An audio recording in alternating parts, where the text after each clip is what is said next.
Fair play se joue sur et autour de tous les terrains.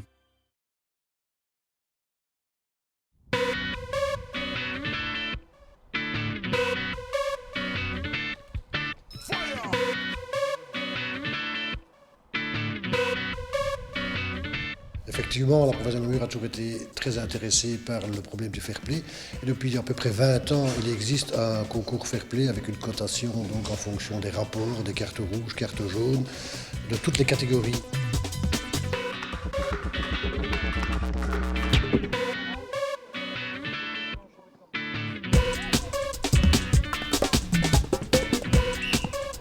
Mon idée, c'était de demander au club d'être proactif tout au long de la saison et dans tous les domaines, que ce soit au niveau des joueurs, des membres du comité, mais aussi et surtout au niveau des jeunes, au niveau des parents, parce qu'on a constaté quand même moult fois que lorsqu'un match se déroule dans une mauvaise ambiance, les parents y sont quand même pour quelque chose. Ce qui est remarquable dans l'initiative, c'est qu'elle vient de la base. Elle vient d'un comité provincial qui a pu convaincre les clubs de participer. En plus, ce sont des jeunes qui sont lauréats. Donc c'est évidemment ce qu'un ministre peut rêver de mieux. Avoir une initiative qui est complètement citoyenne, où c'est le football amateur à la base qui a envie de dire « je veux davantage de fair play, je vais le faire savoir et surtout je vais concrètement y aider ».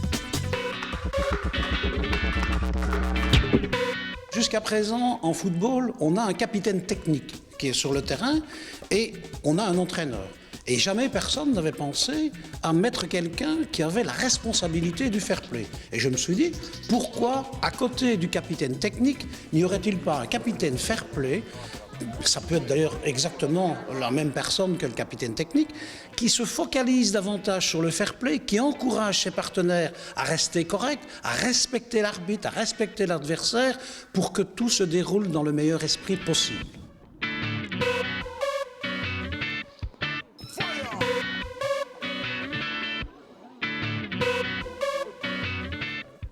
Chaque club avait à sa disposition, évidemment, une charte qu'il devait faire signer obligatoirement par tous les membres du club et tous ses joueurs. Il avait aussi une référence à la charte Pentathlon, à notre propre charte Fair Play qui devait être affichée dans les vestiaires. Et in fine, évidemment, il avait un bulletin de cotation qui a permis notamment à nos amis de Pont-de-Rome d'être considérés comme le club le plus fair play dans la catégorie U15.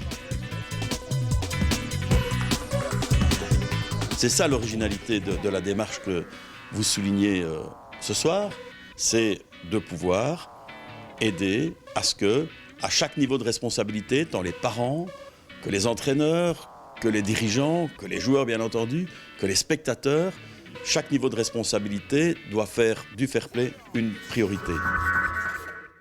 Témoignez vous aussi de votre fair play.